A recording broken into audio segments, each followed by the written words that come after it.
हमें दिया गया है x प्लस वाई बराबर 14, x माइनस वाई बराबर 4।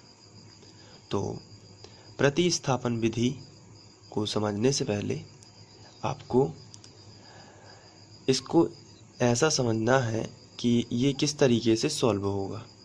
तो इसके लिए सबसे पहले आपको क्या करना है, दोनों समीकरणों को लिखना है, समीकरण 1 और समीकरण 2 उन्हें बना देना है। इसके बाद प्रतिस्थापन विधि को किस तरीके से सॉल्व किया जाता है उसके बारे में। तो सबसे पहले हम लिखेंगे समीकरण 1 से।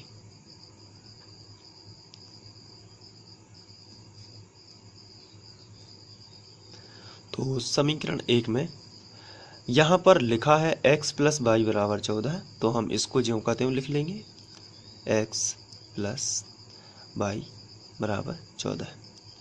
अब यहाँ से आपको x का मान निकालना है। इसका मतलब ये है कि आपको x जो है वो इसी तरफ रखना है, बाकी x के पास जो कुछ भी है उसका पक्षांतर इस तरफ करना है। जैसे यहाँ पर लिखा है x प्लस वाई बराबर 14, यहाँ पर आप देख रहे हैं x के पास क्या है, वाई, तो आप वाई को इस तरफ ले जाओगे। यदि ऐसा लिखा होता 2x प्लस वाई बराबर 14 तो भी आप क्या करते, सबसे पहले वाई को ले जाते, धन वाली संख्या को पहले ऋण में कर देते, और फिर x का मान चाहिए इसलिए 2 गुणा में है, तो इसलिए गुणा वाली संख्या को आप बटी में कर देते। तो यहाँ पर हमें x का मान निकालना है, इसलिए x बराबर हो जाएगा 14 माइनस वाई। जब यहाँ पर सिंगल x बच जाता है तो आपको ये समझ जाना है कि ये x का मान है 14 माइनस वाई। यहाँ अगर कोई संख्या होती तो आप उसे गुणा वाली संख्या को बटे में पहुँचा देते, लेकिन यहाँ पर कोई भी संख्या नहीं है, इसलिए यही x का मान है 14 माइनस वाई। अब जैसे ही अकेला यहाँ पर x बचता है तो आपको यहाँ पर समीकरण 3 बना देना है। तो हम लोग समीकरण 3 बना देंगे। अब ये जो x का मान है 14 माइनस वाई, ये हम समीकरण 2 में प्रतिस्थापित करेंगे। प्रतिस्थापित करना यानी मान रखना। तो x का मान जो है वो समीकरण 2 में रखा जाएगा, जिधर x लिखा है उसकी जगह पर हम 14 माइनस वाई रख देंगे।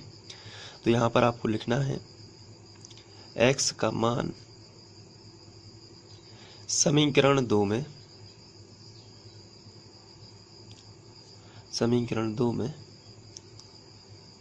प्रतिस्थापित करने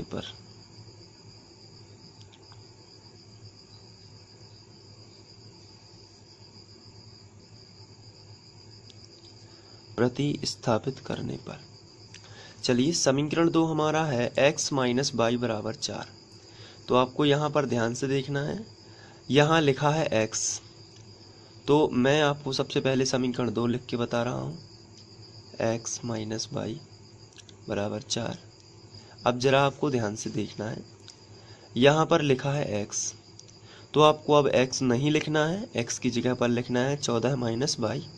तो इसकी जगह पर हम लिखेंगे 14 माइनस वाई। तो x की जगह पर हमने लिख दिया है 14 माइनस वाई, क्योंकि समीकरण 3 में ऐसा था। इसके बाद माइनस वाई लिखा है तो हम यहाँ पर लिखेंगे माइनस वाई, बराबर का चिन्ह तो बराबर का चिन्ह, फिर 4 लिखा है तो 4 लिख देना है। इसके बाद संख्या एक तरफ कर लेनी है और x वाई एक तरफ कर लेनी। चूँकि यहाँ पर वाई है इसलिए हम वाई को एक तरफ करेंगे, तो यहाँ पर आएगा माइनस वाई, ये दोनों एक ही तरफ करते हैं। ये जो 14 है यह एक संख्या है और इसका जोड़ना घटाना वाई में नहीं हो सकता। संख्या का जोड़ना घटाना संख्या में ही होता है और वाई का जोड़ना घटाना वाई में ही होता है। तो ये जो 14 है इसमें कोई भी चिन्ह नहीं लगा है तो ये प्लस का माना जाता है। अब ये जो प्लस का 14 है इसको हम उठा के इस तरफ ले आएंगे, तो जब ये बराबर नाकेगा या बराबर आर पार करेगा तो ये धन का है तो ऋण का हो जाएगा, यानी प्लस का हो जाएगा माइनस। तो यहाँ पर पहले से जो लिखा है उसको मैं ज्यों का त्यों लिखूंगा। ये जो प्लस का है इसका पक्षांतर इस तरफ होगा तो ये आ जाएगा माइनस का 14। आपको इस तरीके से पक्षांतर करना है। आप यहाँ लिख सकते हैं पक्षांतर, एग्जाम में अच्छे अंक आने के लिए आप इसी तरीके से आपको करना है जैसा कि मैं आपको करा रहा हूँ। और यहाँ पर आप इम्प्लाइज एट का यूज भी कर सकते हैं, ये जब लगाया जाता है जब बीच में बराबर का चिन्ह चल रहा हो। इसके बाद आगे बढ़ते हैं, यहाँ पर माइनस वाई है, यहाँ पर भी माइनस वाई है, तो ये दोनों टोटल हो जाएंगे माइनस 2 वाई। माइनस माइनस के जुड़ जाते हैं बराबर। -14 प्लस 4। तो यहाँ पर आपको बड़ी संख्या में से छोटी संख्या घटा देनी है, लेकिन चिन्ह हमेशा बड़ी संख्या का ही रहेगा। तो 14 में से 4 जाएगा तो यहाँ पर आएगा 10, लेकिन चिन्ह जो है वो बड़ी संख्या का ही रहेगा। अब यहाँ भी ऋण है और यहाँ भी ऋण है, दोनों तरफ से ऋण कैंसिल हो जाएगा। तो हमें मिलेगा 2y बराबर 10। और यहाँ पर यदि हम जो 2 है ये गुणा वाली संख्या है, तो इसका जब हम पक्षांतर इस तरफ करेंगे तो बराबर किस तरफ आएगा, तो भाग में आ जाएगा। आपको ध्यान रखना है गुणा वाली संख्या का पक्षांतर भाग में होगा, तो y बराबर आएगा 10/2। जब आप इसको कैंसिल आउट करेंगे तो 2 पंचे 10, तो y बराबर आएगा 5। अब ये जो y का मान आया है इसको आप ब्रैकेट में बंद कर सकते हैं, और इस y के मान को यदि आप यहाँ समीकरण 3 में रखेंगे तो x का मान आ जाएगा। तो चलिए रखते हैं y का मान समीकरण 3 में रखने पर, प्रतिस्थापित करने पर y का मान समीकरण 3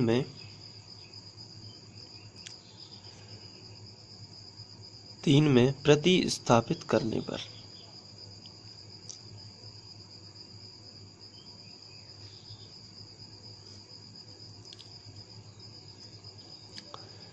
तो हमारा जो समीकरण 3 है उसको मैं सबसे पहले लिख देता हूँ।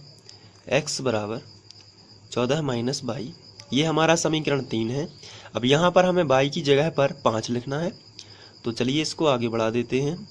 तो x बराबर हमें मिलेगा 14 माइनस y की जगह पर आपको क्या रखना है, 5। तो यहाँ पर आप रख दोगे 5, तो x बराबर मिलेगा 14 में से 5 जाएगा तो 9। तो ये x का मान हो गया। तो अब आपको लिखना है अतः x बराबर 9, y बराबर 5 समीकरण निकायों के हल हैं।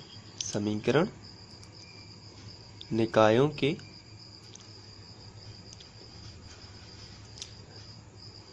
हल हैं। तो ये समीकरण के हल हो जाएंगे। इस